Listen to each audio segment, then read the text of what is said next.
Bonjour, nous allons maintenant aborder les notions liées au jeu de coups de pied. Nous avons donc deux grandes familles de coups de pied. Ce qu'on appelle les coups de pied libres, kick-off, c'est le terme anglais, qu'on retrouvera sur un engagement ou après avoir marqué des points, un touchdown, donc A remettra en marche avec un kick-off, ou si jamais nous avons un safety sur le terrain, la défense remettra sur la ligne des variables un coup de pied d'engagement pour redonner la balle vers l'équipe qui a marqué.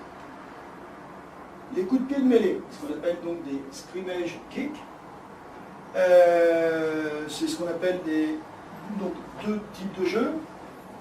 Le coup de pied de dégagement, le punt, généralement on trouve ça en quatrième, puisque quatrième est grande distance à parcourir, on va avoir un punt pour se dégager, repousser la balle le plus loin pour bloquer l'adversaire, ou derrière un coup de pied de mêlée qu'on appellera field goal. Usuellement les équipes le jouent en quatrième, mais la règle n'interdit pas de commencer par un field goal en premier tenu. Et derrière toujours un coup de pied de mêlée qui est après un score, un touchdown, on a une transformation au pied. Donc, voici les deux grandes familles. Reste à voir également tout ce qui est coup de pied illégal ou, lorsque la balle est libre, de faire un botté illégal.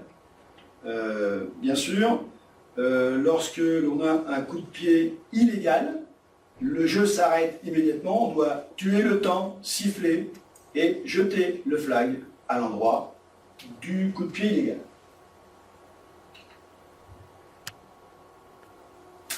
Après les deux grandes familles de coups de pied, nous avons maintenant quelques spécificités sur les coups de pied libres.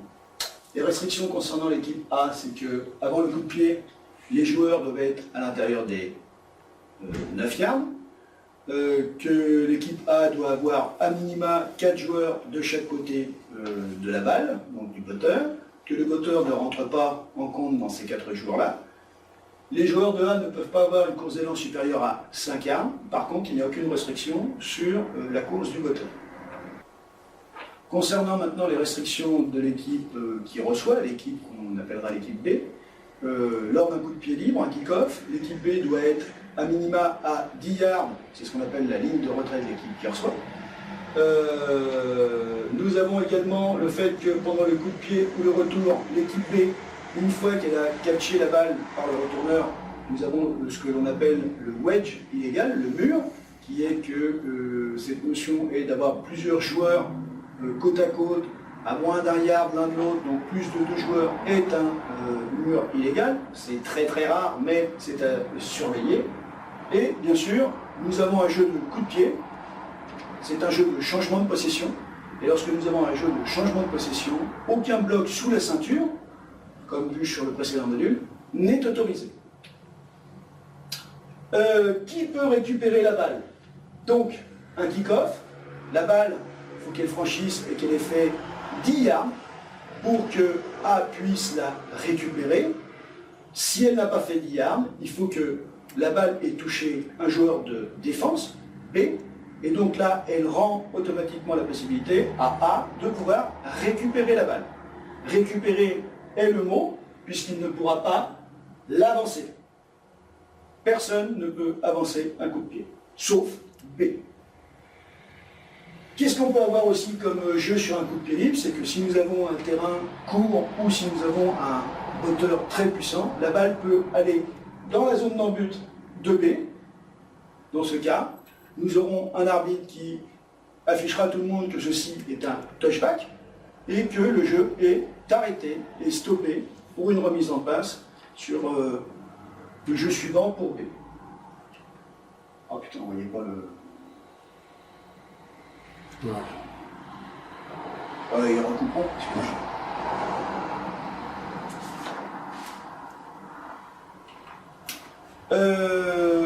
Sur les coups de pied, nous avons également le fait que coup de pied de mêlée, on a vu tout à l'heure, on avait des field goals ou des transformations, cela peut accorder des points. Un field goal, ça vaut 3 points si la balle franchit au-dessus de la barre et à l'intérieur des poteaux. Sachez que si elle touche quelque chose et qu'elle continue à passer au-dessus de la barre et entre les poteaux, le score sera attribué.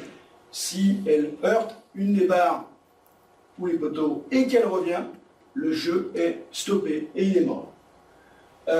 Ça, c'est pour les coups de pied de mêlée field goal. C'est exactement la même chose pour les jeux de transformation à un point après un essai sur une formation de coups de pied. Nous avons maintenant des coups de pied de mêlée, de dégagement, donc les punts. Nous avons des exceptions.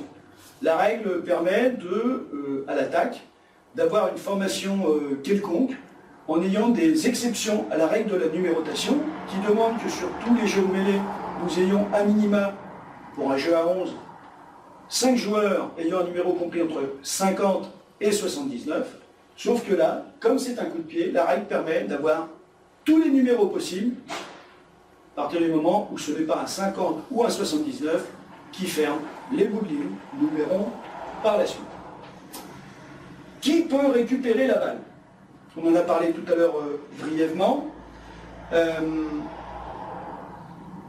Il est essentiel d'expliquer que il faut à tout prix savoir si la balle a franchi ou pas la ligne de scrimmage. Donc le juge de ligne et le juge de chaîne ont une fonction essentielle sur ce type de jeu. Ils ne doivent pas quitter cette ligne tant que le ballon n'a pas franchi. La règle dit également que pour être considéré comme ayant franchi la ligne de scrimmage, la balle doit avoir été au moins 3 yards au-delà de la ligne de scrimmage. C'est du jugement, et ce sont les juges de ligne et juges de chaîne qui gèrent ceci. Après, nous allons voir arriver maintenant la notion de beanbag. Le beanbag est le petit sachet que les arbitres ont avec eux.